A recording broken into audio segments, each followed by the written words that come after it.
नमस्कार दोस्तों, मैं सतीश सुमन आपके अपने YouTube चैनल श्रेष्ठ भारत में आपका स्वागत करता हूं। दोस्तों, हमने पिछली वीडियो के माध्यम से पढ़ा था ग्वालियर के सिंधिया राजवंश के बारे में, जिसमें पढ़ा हमने कि सिंधिया राजवंश की स्थापना किसने की। ऐसा कौन सा शासक था जिसने 1857 की क्रांति में अंग्रेजों का साथ दिया और क्रांतिकारियों से युद्ध किया। आज की वीडियो में उसी के समानांतर एक वंश की चर्चा करेंगे जिसका के नाम है नेवालकर वंश, यानी कि झांसी के नेवालकर वंश के बारे में आज की वीडियो में हम बात करेंगे। तो जिन्होंने अभी तक हमारे चैनल को सब्सक्राइब नहीं किया है तो प्लीज़ चैनल को सब्सक्राइब कर लें, बगल में जो बेल आइकन है उसे भी क्लिक कर दें ताकि हमारी हर वीडियो का नोटिफिकेशन आप तक पहुंचता रहे। तो आते हैं अपने टॉपिक पर। जैसा कि हमने पढ़ा था कि बुंदेलखंड पर पेशवाई शासन था। पेशवाओं की ओर से 1757 तक नारोशंकर नाम का एक सूबेदार झांसी में काबिज रहा और इसी के समय पर अहमद शाह अब्दाली का भारत में आक्रमण हुआ। पेशवा ने नारोशंकर को उत्तर की ओर भेज दिया और पानीपत के युद्ध तक झांसी में पेशवाई शासन बना रहा, यानी कि मराठों का आधिपत्य बना रहा। इसी के समय इलाहाबाद का सूबेदार था शुजाउद्दौला, जो बुंदेलखंड पर कब्जा करना चाह रहा था। उसने मुगल सम्राट शाह आलम से बुंदेलखंड पर आक्रमण करने की अनुमति ले ली और जिसके फलस्वरूप 1762 में झांसी को इलाहाबाद सूबे में मिला लिया। पेशवा ने अगले साल अप्रैल 1763 में नारोशंकर के भतीजे विश्वासराव लक्ष्मण के नेतृत्व में झांसी पर कब्जा कर लिया, लेकिन फिर से शुजाउद्दौला और शाह आलम ने अनूप गोसाई के साथ मिलकर झांसी पर फिर से अधिकार कर लिया। गोहद के जाट राजा जवाहर सिंह से भी झांसी को कड़ी चुनौती मिल रही थी। आखिरकार पेशवा ने 1770 में रघुनाथ हरी नेवालकर को झांसी का सूबेदार नियुक्त किया। ये वही नेवालकर था। इसी वंश में लक्ष्मीबाई झांसी की रानी बनकर झांसी में आती हैं। इस समय मराठा साम्राज्य कमजोर पड़ रहा था। प्रथम आंग्ल मराठा युद्ध में मराठों की पराजय के बाद सभी देशी राजाओं ने अंग्रेजों से संबंध बनाना शुरू कर दिया था। 1780 में मराठा महासंघ के प्रबल सेनापति महादजी सिंधिया के ग्वालियर किले का पतन भी अंग्रेजों के हाथ में हो चुका था। ऐसी स्थिति में झांसी के सूबेदार नेवालकर ने अंग्रेजों से पत्र व्यवहार करना शुरू कर दिया था। जब सिंधिया ने अंग्रेजों से ग्वालियर को बचाने के लिए नेवालकर से मदद मांगी तो नेवालकर ने उसकी मदद करने से इनकार कर दिया था। यहीं से ग्वालियर के सिंधिया में और झांसी के नेवालकर में खटास की शुरुआत हो गई थी। 1781 में वारेन हेस्टिंग्स ने बनारस के राजा चेत सिंह पर कर बढ़ाकर 2000 सैनिकों की मांग की। चेत सिंह ने इसका विरोध किया तो अंग्रेजों ने उस पर 50,000 रुपये का जुर्माना लगाकर उस पर आक्रमण शुरू कर दिया।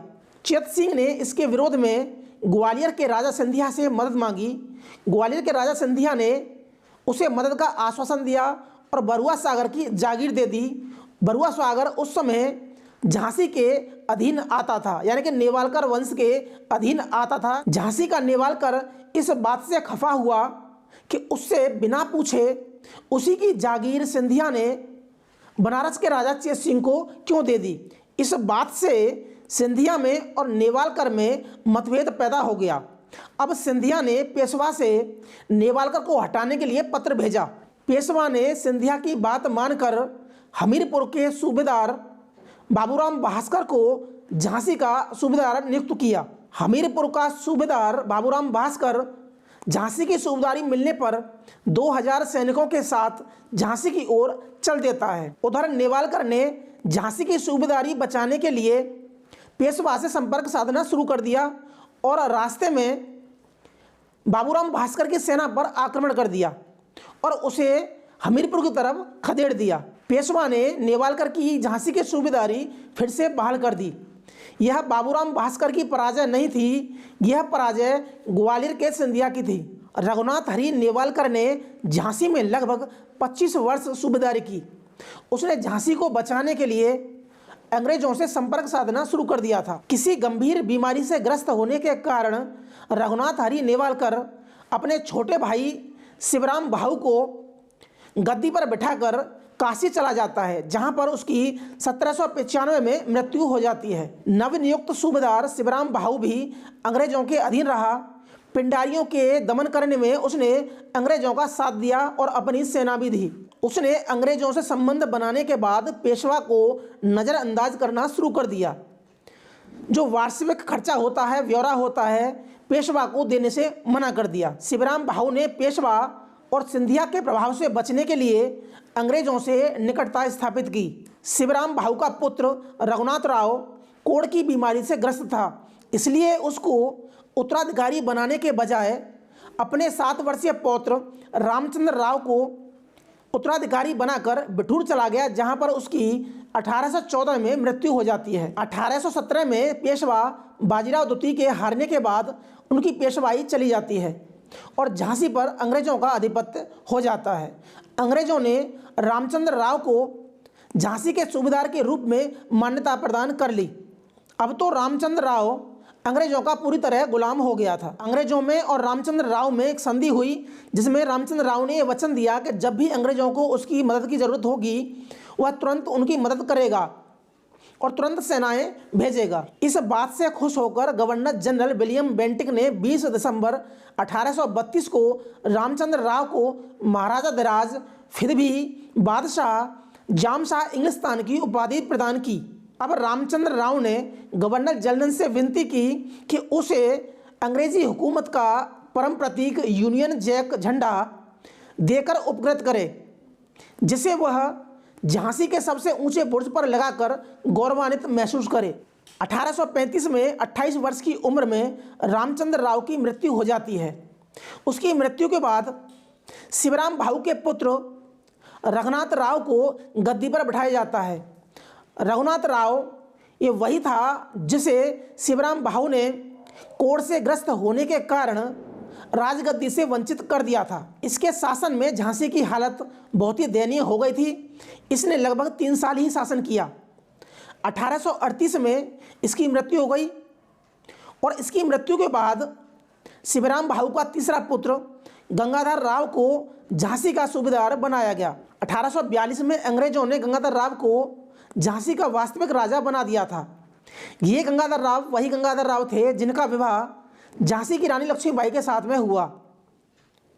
इससे पहले उनकी एक पत्नी और थी रमाबाई, उनकी भी कोई संतान नहीं हो पाई। झांसी की रानी लक्ष्मीबाई और गंगाधर राव से एक पुत्र पैदा हुआ, जिसकी मृत्यु 3 महीने की आयु में हो गई थी।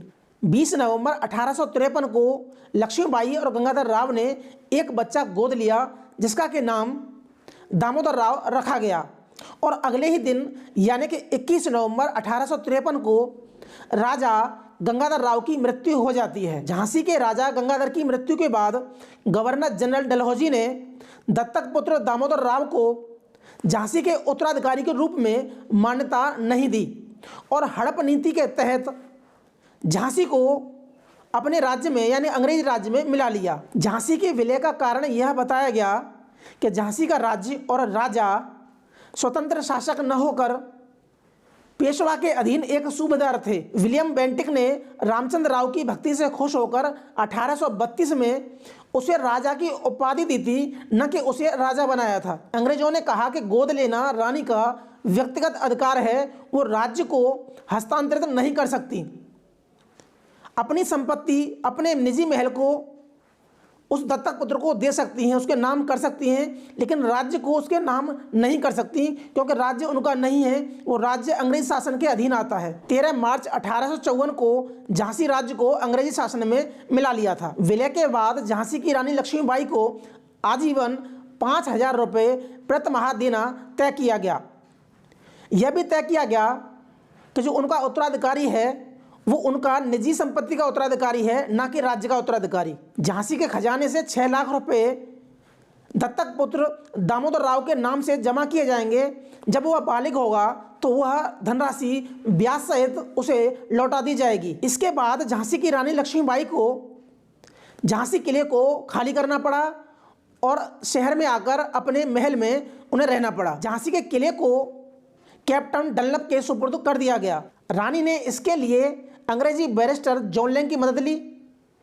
अंग्रेजी बैरिस्टर जॉन लैंग और बंगाली वकील उमेश चंद बनर्जी के जरिए लंदन में अपील की कि उसे झांसी का राज्य दिया जाए, उसके दत्तक पुत्र को उत्तराधिकारी के रूप में मान्यता दी जाए। इन दोनों के अलावा रानी लक्ष्मीबाई और नाना साहब के एक वकील के रूप में अजीमुल्ला शाह लंदन गए। उन्होंने इनकी खूब पैरवी की, लेकिन असफलता हासिल लगी। 1 जून 1857 को झांसी में विद्रोह शुरू हुआ। शुरुआती दौर में इस विद्रोह में झांसी की रानी लक्ष्मीबाई की कोई भूमिका नहीं थी। दतिया के राजा, ग्वालियर के सिंधिया, रीवा के बघेल शासक, भोपाल की रानी सिकंदर जहां, इन चारों ने और अन्य देसी राजाओं ने अंग्रेजों का साथ दिया इस विद्रोह में। यानी कि 1 जून 1857 से शुरू हुआ विद्रोह 17-18 जून 1858 तक यह विद्रोह चला। 18 जून 1858 तक यह विद्रोह चला और इस विद्रोह में झांसी की रानी लड़ते लड़ते वीरगति को प्राप्त हुई, जिनका अंतिम संस्कार बाबा गंगादास की कुटिया में किया गया। तो दोस्तों, आज पढ़ा हमने झांसी के नेवालकर वंश के बारे में। तो आज के लिए सिर्फ इतना ही। मिलते हैं हम अगली वीडियो में, तब तक के लिए नमस्कार।